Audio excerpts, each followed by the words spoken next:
ZIFT and JFT both are carried out with the help of laparoscopy procedure. See here.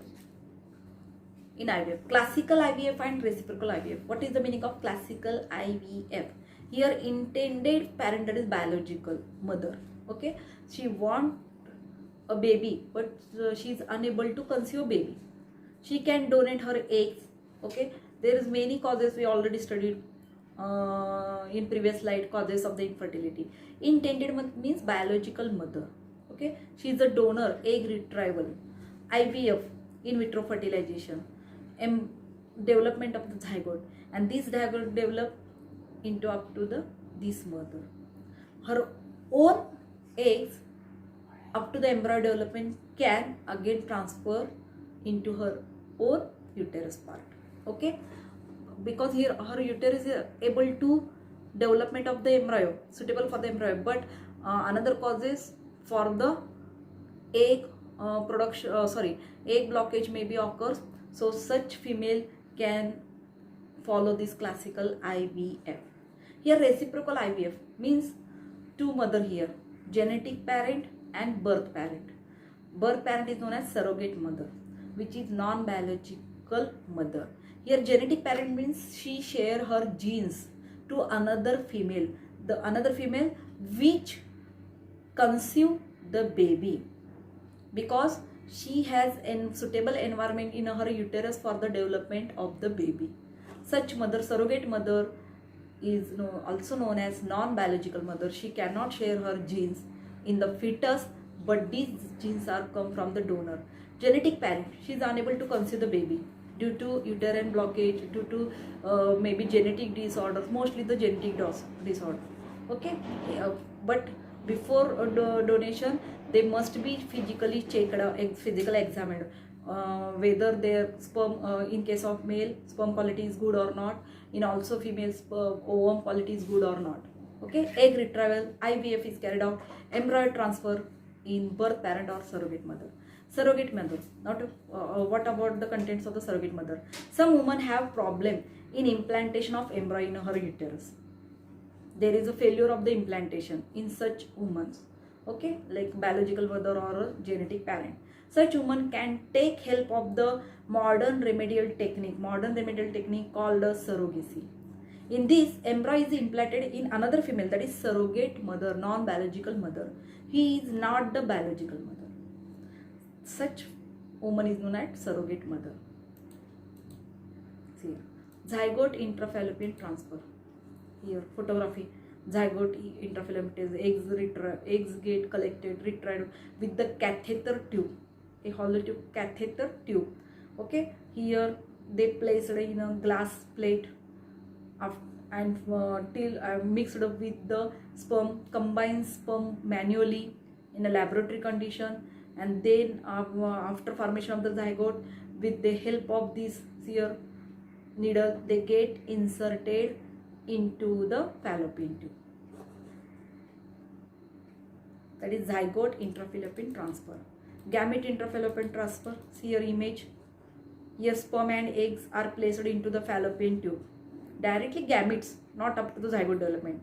Here gametes like sperm of the male and ovum of the female collected and placed in a fallopian tube of that mother. Okay, that is gamete intrafallopian transfer. And the mother may be surrogate mother or the donor mother also. See here two techniques, IVF ART techniques. Now we completed IVF. If suppose some couples want to another technique, that is a intracytoplasmic sperma injection. Okay, intracytoplasmic sperma injection. What is this technique? Here sperm get injected into the cytoplasm of the ovum. See here, intracytoplasmic sperma injection, that is here sperms injected into the ovum, cytoplasm of the ovum, that is intracytoplasmic sperm injection. Here ovary gets stimulated by the hormones, ovulation, superovulation, many eggs get collected, retrieval, here culture of the eggs. Okay, now carried out in vitro fertilization, that is outside the body. Fertilization takes place manually, combination of the sperm and the ovum. Here embryo formation takes place and embryo get implanted into the uterus, maybe a biological mother or non-biological mother. But before this, see here, in vitro fertilization, this one is the in vitro fertilization. Now here another method, intracytoplasmic sperm injection. Okay, cell culture. These, in this egg, the sperm, see here, get inserted into the cytoplasm, get injected into the cytoplasm ovum, and now embryo formation, embryo get transferred into the uterine cavity of that mother, recipient mother, which receives, we can provide the suitable environment for the development of the baby. See here, this diagram, intracytoplasm. Here it is a needle, micropipette. Here is a holding pipette, maybe known as clump.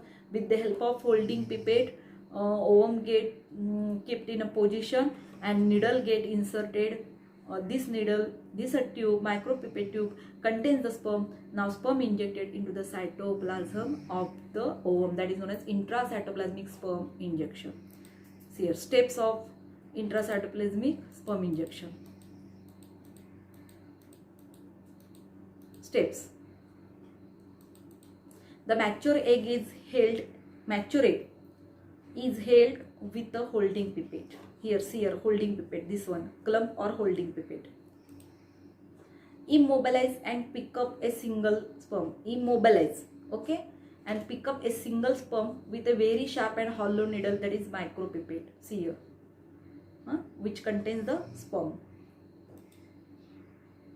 This needle is then inserted into the egg cytoplasm through zona pellucida. The sperm is injected in the egg cytoplasm and then needle is, after complete injection of the sperm inside the cytoplasm, the needle is now removed. The egg is checked for the next morning for an evidence of normal fertilization. They kept in observation whether the fertilization takes place normally or maybe any difficulty occurs in such technique. Okay, the egg is checked the next morning for the evidence of normal fertilization. What is the meaning of intracytoplasmic sperm injection? In this process, the sperm injected into the cytoplasm of the ovum. Stages. Now next technique of the ART, artificial insemination. See here, artificial. What is artificial insemination? It is in vivo fertilization. Reverse of the in vitro. In vitro means outside. Here in vivo means inside the uterine cavity. Fertilization takes place inside the reproductive tract. See here, stages of artificial insemination. First step, stimulation.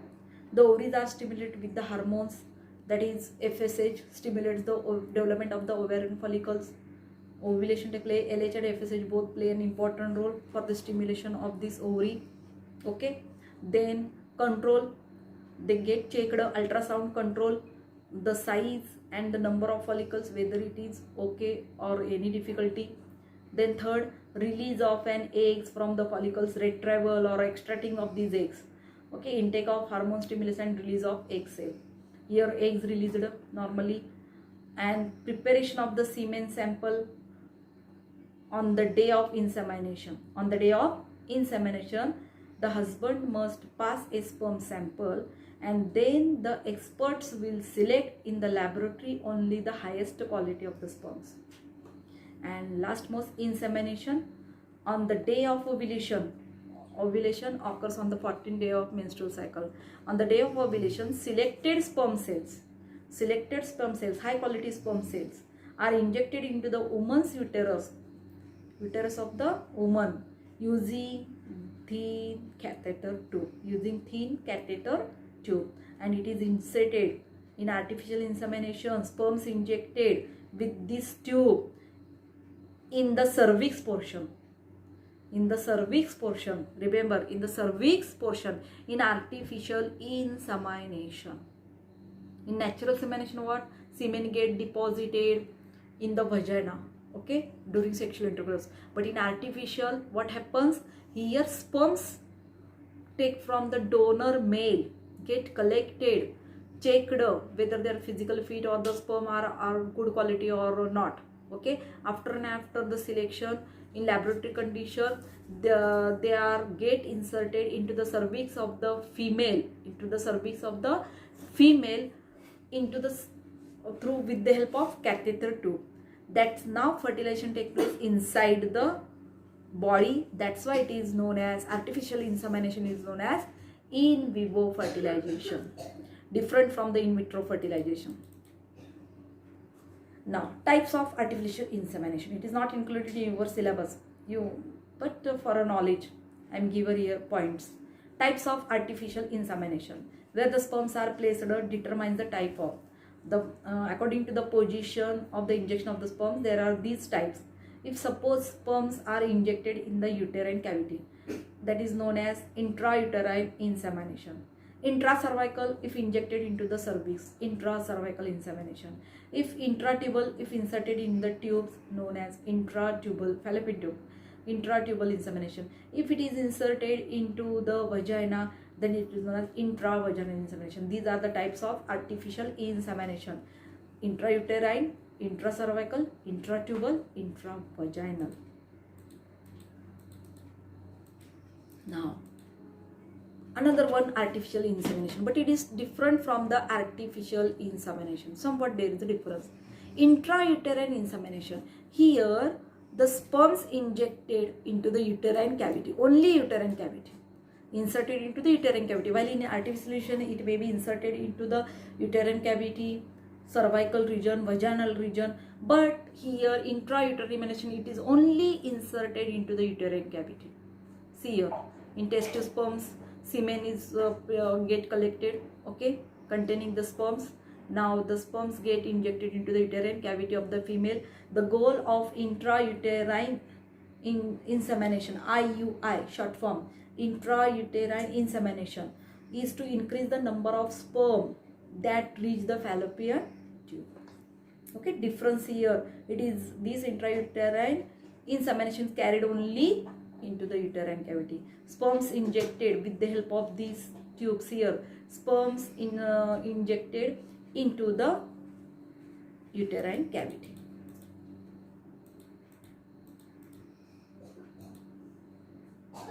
Intrauterine insemination and artificial, both are in vivo fertilization. They are different from in vitro fertilization because here fertilization carried out inside the body. Okay, in vivo fertilization, example of in vivo fertilization, artificial insemination and intrauterine insemination. But there is a difference in artificial insemination and in intrauterine insemination. In intrauterine insemination, the semination takes place in uterine cavity, while in artificial maybe cervix, vagina, uterine cavity, okay, or maybe tubal part. Now, infertility treatments, see here, differences here. Intrauterine insemination, in vivo fertilization. Here, in uterus, the zygote get implanted, sperms get injected, and these sperms get fertilized with the ovum. Classical IVF. Okay, if suppose in couple, male is unable to produce the sperms may be take up from the another male and can be injected into the recipient female. Classical IVF, here fertilization takes place in the glass plate outside the body. IVF or ICSI, intracytoplasmic sperma injection. Here holding pipette and this micropipette inserted to inject the sperm into the cytoplasm. Okay, in vivo fertilization, here in vitro fertilization, outside the body in a glass plate. In vivo fertilization, intrauterine insemination. Traditional surrogacy means biological mother, she can her own genes in her own baby. Gestational surrogacy, that is non-biological mother. Sperm bank, we studied in vitro fertilization, no doubt, but sometimes if there is another technique, that is sperm bank or the semen bank, storage of the sperm. We know the bank, generally store the monies, okay, your gold, all these essential materials for precautionary purpose. Here sperm or the semen containing sperm get stored, okay, that is sperm bank. Storage of sperms by cryopreservation method. What is cryo? Cryo means cold. In cold temperature these semen get preserved. And what is the purpose of say cryopreservation? We can use whenever the couple want to conceive a baby, these sperms can be used. So there is a no reduce the chances of the sexually transmitted diseases if such sperms get cryopreserved. And the temperature, these sperms are stored at a lower temperature, that is minus 80 degrees centigrade or 140 centigrade, cold temperature. They get freezed. Such freezed sperms, see here, advantages of frozen sperms. What is cryo? Cryo means cold. In cold temperature the sperms get preserved. Advantages of frozen sperm. What are the advantages? No risk of sexually transmitted or AIDS chances. Acquired immunodeficiency syndrome due to HIV infection, human immunovirus. Okay, there is no chances of sexually transmitted and AIDS. These are the dreadful disease, AIDS. High quality product of the sperm produced since it is tested before and after freezing. Before freezing and after freezing it get always checked. So there may be a chances of the production of the high quality sperms. That is the advantage of sperm bank. One more remaining things here. Photography, sperm bank, cold freeze. Here in these tubes sperms get, these are the tanks, okay, see here, labels the sperm. Many times the donor cannot give his name, okay, anonymous person, such person are known as anonymous. Some may be given their name, okay. These are the labeling which indicates the sperms of that quality. Here, see here, semen get preserved. These are the preservation tank, cold freezing, okay, cryopreservation, sperm bank. Now anonymous sperm donor, that is there is no name of that donor, okay. The donor do not want to declare his name during donation. That person or known as anonymous sperm donor. Open sperm donor, they wish to give the sperm to the another couple, okay. Open sperm donors, known or directed sperm donors. And sperm bank, all these facilities can provide the sperms for the infertile couples. The donor may be anonymous or maybe open donor or maybe known donor, or maybe sperm bank can used where the sperms preserved in cold temperature. The sperm bank can be used for the infertile couples to assist them to have a baby. See here, there may be egg donation, there may be a sperm donation, there may be embryo donation, and gestational surrogate, non-biological surrogate mother. Here egg retrieval and sperm bank, okay. These are the infertility treatments. Now before 1978, in 1975 there are two options for the infertile couples: either adopt a child or becomes childless. But now there are many fertility expanding techniques. All these collectively known as assisted reproductive technology. We already studied in previous slides all assisted reproductive technologies: in vitro fertilization, gamete intrafallopian transfer, zygote intrafallopian transfer, intracytoplasmic sperma injection, okay, intrauterine insemination, artificial insemination, sperm bank. But now, if suppose these techniques do not followed by the infertile couples, if they want without techniques to have a child, they can follow the method, that is adoption. They can adopt the child. Adoption, what is adoption? Is a legal process by which a couple, infertile couple or a single parent, there are many couples or maybe a single parent, get legal rights, privileges, that is advantages, and responsibilities that are associated to a biological child, that the parents which take care of their own child, such care must be taken these couples. Okay, responsible that are associated to a biological child for the upbringing of the adopted child. An adoptive parent should be medically fit and financially able to take care of the adopted child, because financial support is most essential. Such and such couple, such parent can adopt the child, because for their future planning, for their future health, for their future economic status, for their future career. Okay, so the financial support is most essential. A person wishing to adopt a child must be at least 20 years old. Okay, but there is no legal upper age limit for adoption. If suppose age is more, then such couples lifespan may be reduced to take the care of such adopted child. So age limit must be essential in this legal procedure. All these legal procedure, and after adoption, the certificate like this, there is a certificate to that parents. Okay, certification of child adoption. Okay, thank you and best luck. We completed the topic reproduction in lower and higher animals.